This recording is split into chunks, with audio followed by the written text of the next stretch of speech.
Hi everyone! So today I want to share with you one of my favorite dishes, which is the chicken biryani, of course, in a Filipino way. It's actually an Indian dish, but I'm gonna cook it in a Filipino way. All right. So just to give you a short background, chicken biryani is actually, as I have mentioned earlier, is an Indian dish. It originally came from Persia, but then because of the savory and flavorful taste, you know, even me, a Filipino, actually really love to eat or even, you know, cook this chicken biryani. So anyway, I hope you're gonna enjoy this, and yeah. So what are our ingredients?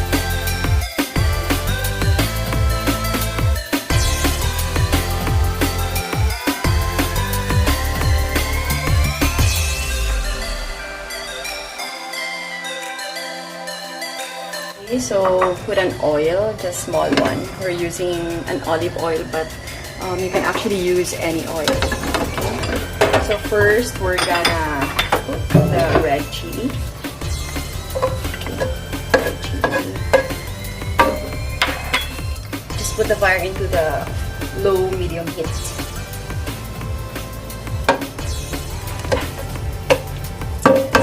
And then put our onions. So chicken biryani actually is got to have a lot of onions. So here's the onions. Then the turmeric. Put the turmeric. Then the salt.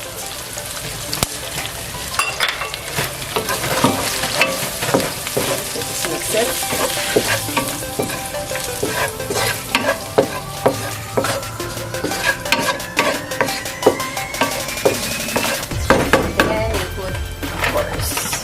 Chicken. So, I'm just using the leg part, but you can use any part that you wish to.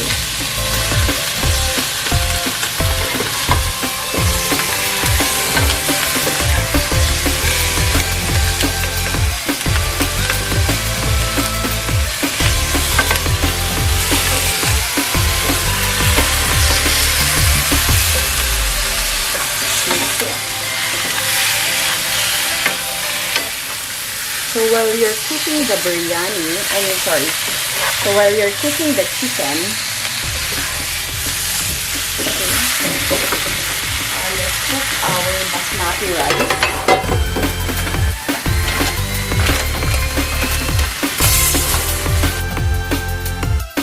So this is the basmati rice. You'll just actually wash this just like a normal rice. Okay, now we're cooking the basmati rice. We'll just put the potatoes. So you can actually put any vegetables you want. You can put carrots or any vegetables, okay? I'm just gonna put the lemongrass, as I have mentioned. So we'll just put salt, okay? And then, so we'll also put cinnamon, just to, then off we go. We're just gonna cook it in rice cooker. Now we're gonna put the ginger. I love ginger and garlic. I love garlic a lot, so that's why I'm putting a lot of garlic. But of course, for you, you can always adjust. Okay? And then we're gonna put the oregano. We'll just mix, and of course the chili powder. You can put more chili if you want it to be really spicy, but it's up to you. Pepper, then the green chili. Smells so good. So we're just gonna mix it. So if you have yogurt with you, plain yogurt, you can actually use plain yogurt, but I just ran out of yogurt, so instead, I'm just gonna use the fresh milk. Okay.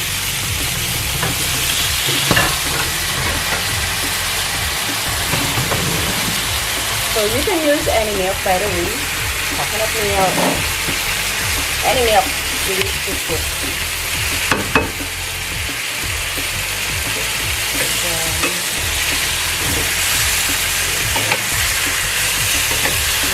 let it simmer. Put a little bit of water. And then of course, mix our biryani powder.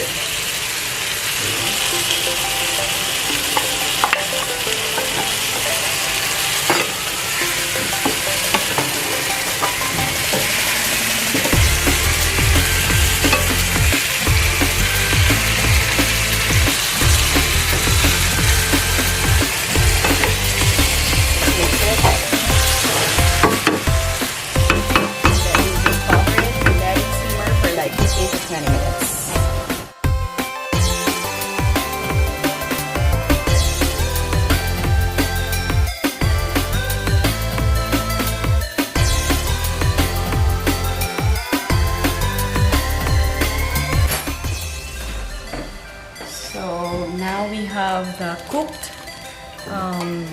basmati rice. So let's just stir it.